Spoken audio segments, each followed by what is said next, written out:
Hi, it's Vikki with Mindful Minute, and today's reading is April 11th, Turning Light into Food. We still might feed the dark thing in us that grows away from the light until, against all sense, we mysteriously flower in the one other direction.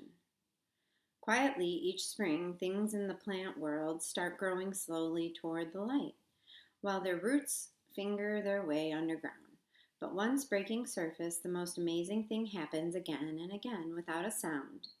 The exposed thing growing toward the light stays alive by turning light into food. We've all learned about this. It's called photosynthesis, the process by which leaves turn sunlight into sugar, which feeds their roots. Then the roots, once nourished, make the stems and leaves grow further. The smallest plant life in spring reveals to us both the challenge of being a spirit in a human form and the quiet courage necessary to grow inwardly. For this is our deepest calling, how to turn light into food. How often we are told you can't live on air, yet if we dare to make our way into the open, we are drawn into the air and the light, and the rest somehow happens. For like the nubs of shoots yet to break ground, we can't help it. Something in our very fiber knows where the light is, even when we can't see it. My most profound experience of this was in the midst of my worst despair after being diagnosed with a tumor pressing on my brain. Inexplicably, despite the fear and terror and sadness, despite doctors and technicians telling me the worst of what they imagined for me, though they really didn't know, somehow, though, I was digging deeper in the dark like a stubborn root.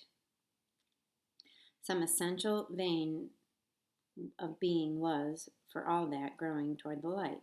And I am here to tell you, you can live on air. The light is our home. So the activity is in early spring, choose one twig or stem and watch it grow. Follow its progress every other day. As you notice its changes, be aware of its complex relationship to both the light above and the dark below. As you watch this piece of life grow, imagine it as a mirror of something in you about to break ground. What is this small piece of greenery teaching you about yourself?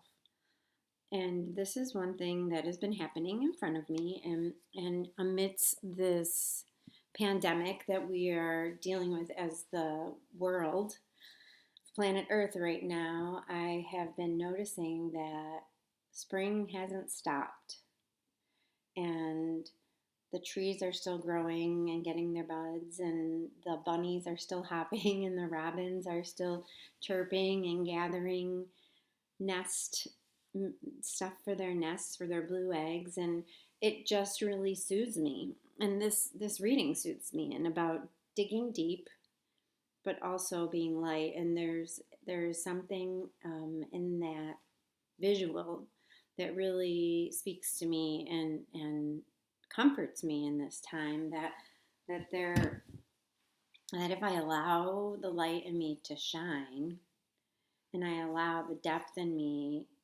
inward, and to go down into the earth and trust the earth and trust the sun, that somehow this is doing beautiful things for us, for our world, for me personally, and if I can stay in that presence, and if I can watch the little leaves grow and notice it every other day, like Mark Nepo suggests, I think it'll be easier for me to stay out of fear and paralysis, and to trust that this journey, that this earth, that this lightness will maintain, will be strong. I don't know.